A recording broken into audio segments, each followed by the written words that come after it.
প্রিয় শিক্ষার্থী অভিভাবক, 2024 সালে বার্ষিক মূল্যায়নের বিষয়ভিত্তিক নির্দেশনা অর্থাৎ সপ্তম শ্রেণীর গণিতের বার্ষিক পরীক্ষার সিলেবাস জাতীয় পাঠ্যপুস্তক বোর্ড অলরেডি আপনাদের মাঝে দিয়ে দিয়েছে। আজকের ভিডিওটি আপনাদের সেই সিলেবাস নিয়ে, পাঠ্যক্রম ও সিলেবাস নিয়ে। তো প্রথমে আপনাদের বলবো যে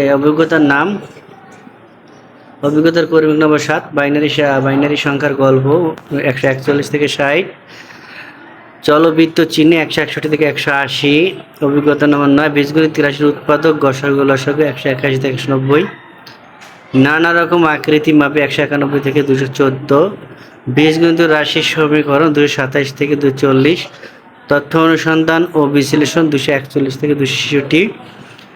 বার্ষিক সামষ্টিক মূল্যায়নটা হবে এই সিলেবাসের উপরে ভিত্তি করে, এবং শিক্ষার্থীরা তোমাদের আগের মতো আর মূল্যায়ন পরীক্ষা হচ্ছে না। এখন যে মূল্যায়ন পরীক্ষার ধরন সেটি তোমাদের একটু সংক্ষেপে বলবো, পরবর্তী ভিডিওতে তোমরা ব্যাপক আকারে পাবে। তা মূল্যায়ন কাঠামো হবে দুইভাবে, একটা হচ্ছে শিক্ষণকালীন, একটা সামষ্টিক। শিক্ষণকালীন হবে 30% আর সামষ্টিক 70%। তো তোমাদের পরবর্তী ভিডিওতে শিক্ষণকালীন 30%-এর মধ্যে কী কী থাকবে এবং সামষ্টিক 70%-এর মধ্যে কী কী থাকবে সেটি নিয়ে হাজির হব। ততক্ষণ পর্যন্ত ভালো থাকবে। ধন্যবাদ সকলকে। আসসালামু আলাইকুম।